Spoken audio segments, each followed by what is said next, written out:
Sebenarnya gini ya, yang diadministrasikan oleh Direktorat Jenderal Pajak itu adalah PPN atas jasanya.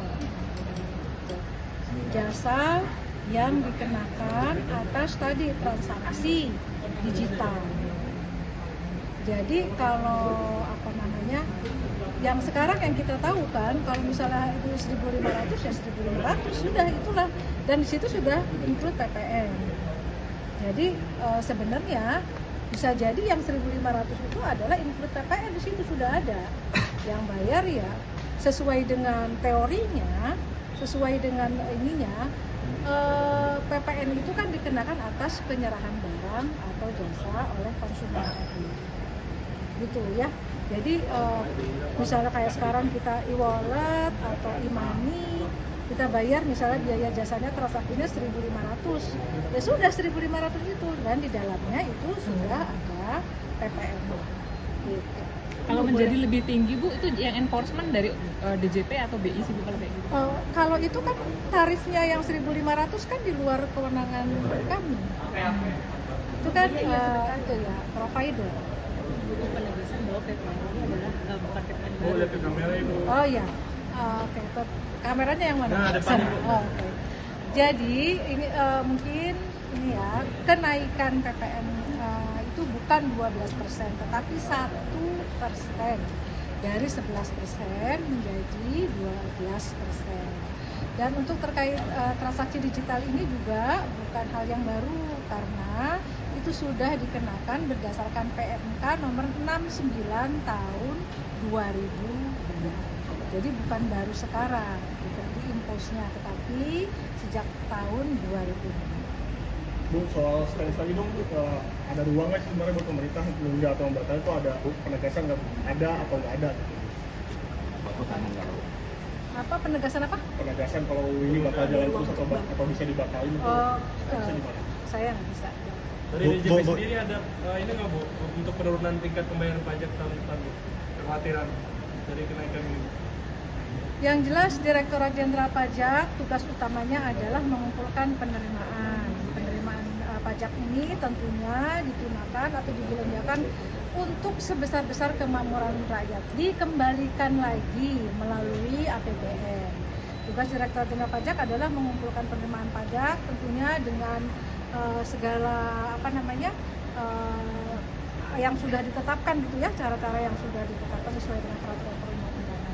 Sekali lagi pemanfaatannya itu dikembalikan lagi ke masyarakat, manfaatnya dikembalikan lagi ke masyarakat untuk infrastruktur, untuk pendidikan, untuk kesehatan, untuk yang lain-lain semua. Jadi baik apapun Direktorat Jenderal Pajak akan terus berupaya untuk mencapai penerimaan yang sudah ditetapkan. Bu, soal barang mewah itu, Bu, itu indikator barang mewah itu seperti apa sih, Bu? Ditunggu aja ini ya. Bu, soal antisipasi masyarakat nggak membayar pajak bagaimana Bu dari DJP? Antisipasi maksudnya? Kan ada gerakan masyarakat nggak membayar pajak. Dari kenaikan ini Bu? Kalau udah ngepet SPT gitu, malah SPT. Saya nggak jawab itu deh. Kalau ini ada iklannya kapan Bu terbit dan lain-lain itu akan kena kenaikan PPN atau nggak? Ini kan jadi keresahan Gen Z gitu. Nah, Gen Z. Nah ini Spotify dan itu mungkin sudah ada nggak sih di Januari katanya ya? Bukan. Spotify, Netflix itu termasuk jasa yang PMSE yang saya katakan tadi itu sudah dikenakan, bukan pajak baru. Selama ini yang dibayar oleh masyarakat itu sudah ada pajaknya. Jadi nggak akan bukan pajak baru lah intinya, bukan kenakan terus tiba-tiba 12%, bukan seperti itu. Kenaikannya 1%, dan itu sudah diatur juga sejak tahun 2022. Jadi jangan khawatir nih Gen Z ya, yang Spotify sama itu bukan tiba-tiba naik 12%, tidak. Dan selama ini pun sudah ini apa? Khawatir banget ya. Sudah dikenakan gitu ya. Dan bukan pajak baru intinya, itu bukan pajak baru. Selama ini pun sudah ada, kalaupun naik itu cuma 1%. Tadi hitung-hitungannya sudah saya sampaikan juga, cuma 0,9 dari PPN yang harus dibayar ya. Bu, kenaikan 1% ini berdampak besar nggak sih Bu ke inflasi Bu? Kemarin kan DJP bilang nggak signifikan Bu ya. Ada jaminannya Bu? Lihat di keterangan tertulis saya ya yang kemarin. keterangan tertulis saya itu ada apa namanya ininya, kalau apa namanya, nanti teman-teman lihat di nomor berapa gitu. 0,2.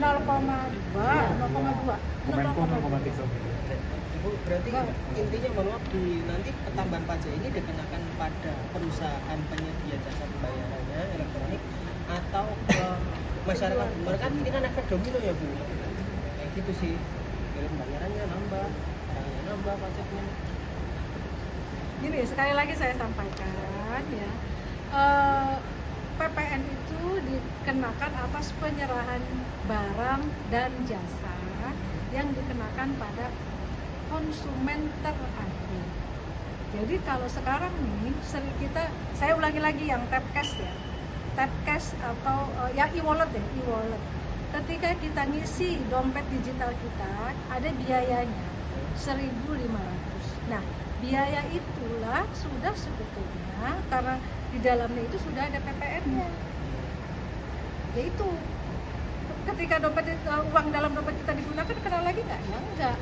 Karena yang dikenakan adalah atas jasanya yang 1.500 tadi, yang di dalamnya itu sudah ada PPN. Bu, daftar barang Ibu, ini kan daftar barang mewah itu selesai kapan lagi? Nah, saya nggak bisa jawab. Bu, ini kan ada keluhan bahwa ini nggak sesederhana yang dibilang pemerintah, cuma naik 0,9%, bakal ada efek domino. Tanggapan dari DJP soal keluhan itu gimana? Saya nggak jawab juga. Yang 3 tadi kan saya udah janji 3 itu ya yang saya jawab ya. Bu, tapi dengan adanya kenaikan PPN 12% nggak ada jaminan kan kalau yang Kenaikan, 1.500? sebentar, saya ralat ya, kenaikan 1%, jangan Ya. kenaikan 12%, nanti orang pikirnya Nggak ada jaminan kan Bu dari